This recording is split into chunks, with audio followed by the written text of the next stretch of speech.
So today we're going to be talking about dimensional analysis and learning how to use a conversion train. I'm going to kind of show you how to pick apart your problem to see what units you need to convert by, your starting point and your end point. So we're going to come over here to our problem. Sarah is helping her dad build a garden path and they need a wooden plank that is exactly, keep in mind, 4 yards long to fit alongside the path. This store only sells wood by the inch. So how many inches does a plank need to be? Keep in mind that a yard equals 3 feet and a foot equals 12 inches.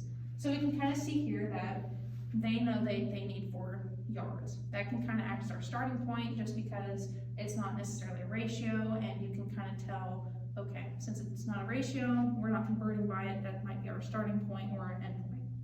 Here they're saying that the store only sells wood by the inch and they're asking how many inches long does a plank need to be. That is your ending point right there. And here in the bottom, they're giving us our ratios that a yard equals 3 feet and a foot equals 12 inches. Now, before I get on to the actual problem and putting your ratios in, I'd like to bring you over here to a picture of what it kind of looks like. You'll put our starting point here to the far left and then multiply it by your fractions.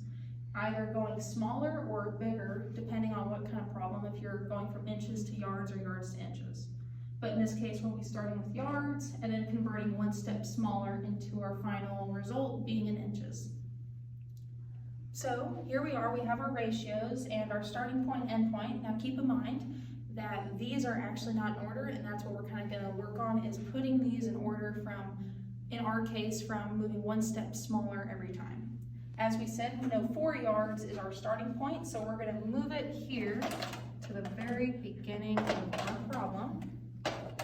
And it just so happens that going one step smaller towards inches, we know that a yard equals 3 feet. Well, to go smaller in inches, we know that a foot equals 12 inches, so we know that we need to put this here. And finally, if you might not be able to see on camera, right here, this says an inch. So there it is. That's kind of our train going from bigger to smaller, from our yards to our inches. Now, what this is going to look like on paper, when you're kind of converting everything and multiplying, under here you have a 1 that's implied, and we'll just multiply it from 4 times 3 times 12. I'll write it right here. And then we know that everything over here under 1 over 1, and so the 1 times 1 times 1, and finally the 4 times 3 times 12 will equal 144 inches. In the end, we know Sarah needs 144 inches in order to build her garden path.